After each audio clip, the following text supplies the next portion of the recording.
Hey, what's up, guys? Here we are at the Sundew Trail.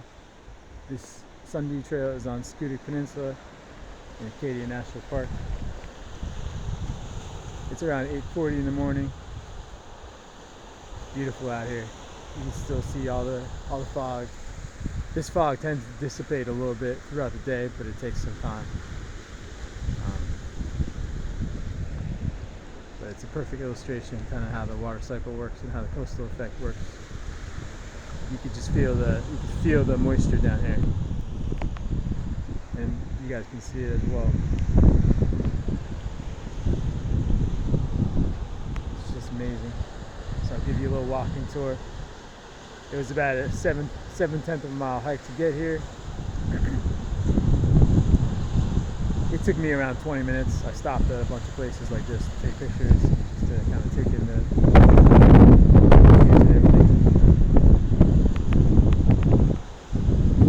I'm sure it looks completely different on a clear day, a day where there's not too many clouds or any fog going on.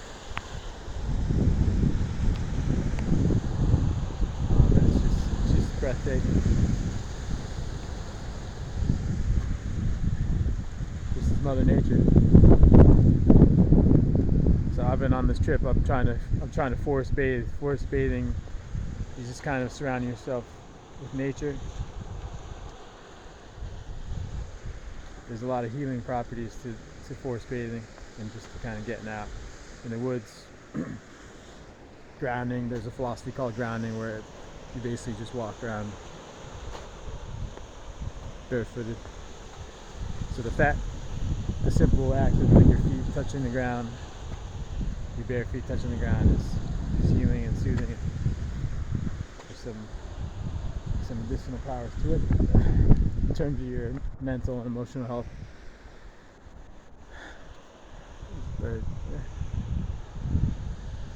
So I'll give you a little walking tour of another lookout. There's tons of trails down here. This one was called the Sundew Trail, and it kind of takes you right along the coast and along these head walls. The trees are beautiful, the rocks are beautiful. A lot of these rocks are granite. Some of them are magma. Some of them are made from the magma, which is the lava, and then it hardens because there were glaciers that moved through this area eons ago.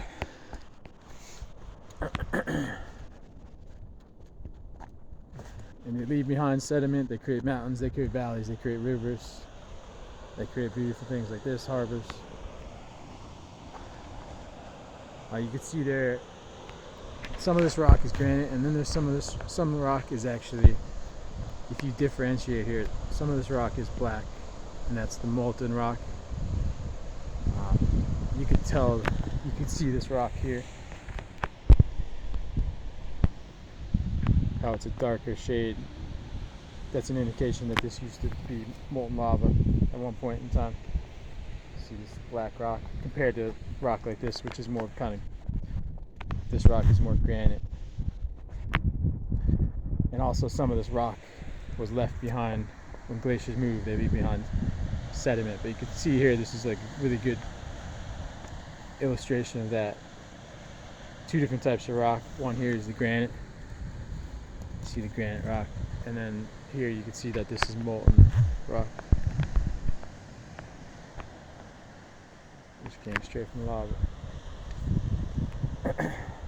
I'm not an environmental science major, but I did stay at a Holiday Inn Express recently. So, but I've been to a lot of. I think I'm up to around close to 30 national parks now, maybe 40 if you include not just the ones domestically, but over abroad. I didn't really count them, so I'm probably closer to 40-ish.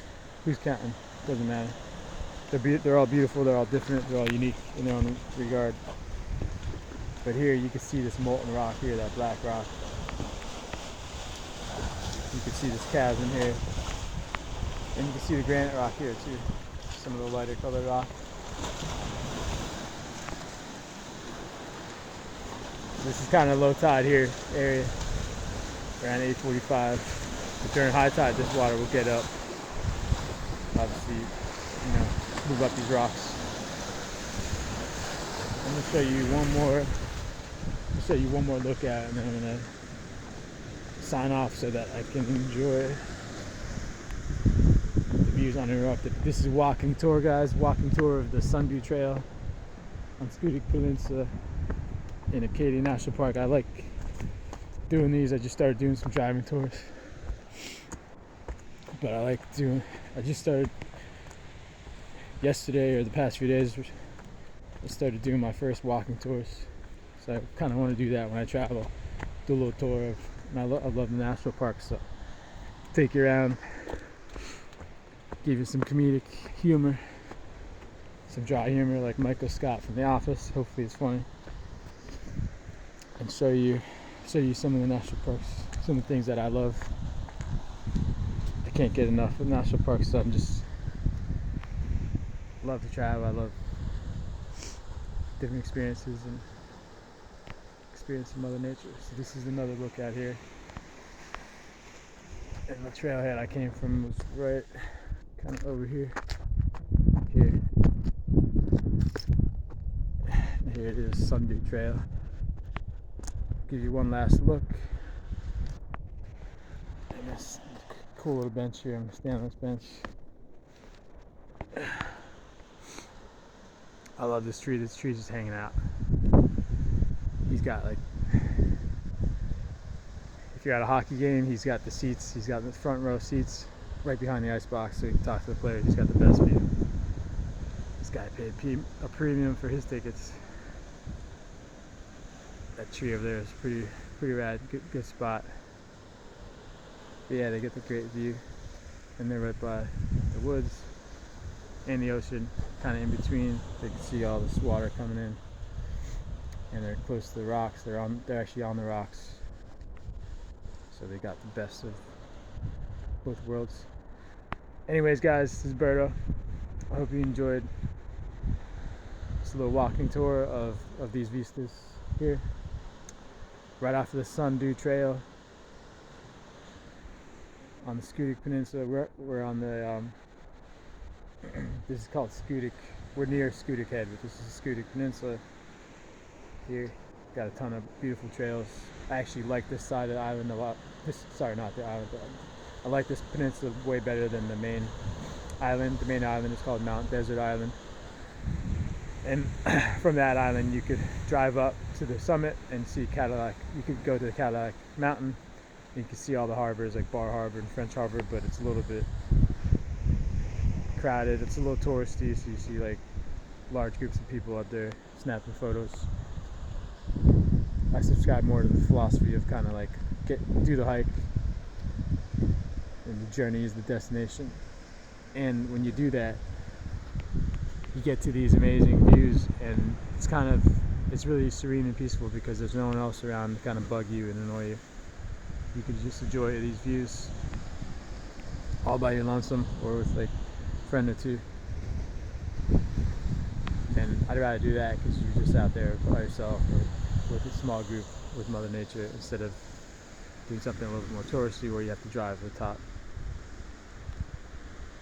So it's kind of my travel style, and then it allows a lot of opportunity too for some introspection and reflection, maybe some poetry or some songwriting. Anyways, I'm going off the deep end here, going on a tangent. I'm gonna sign off. That's about 9 minutes here. So thanks for tuning in, guys. Hope you enjoyed this. Hope you took something away from it. And until next time, signing out.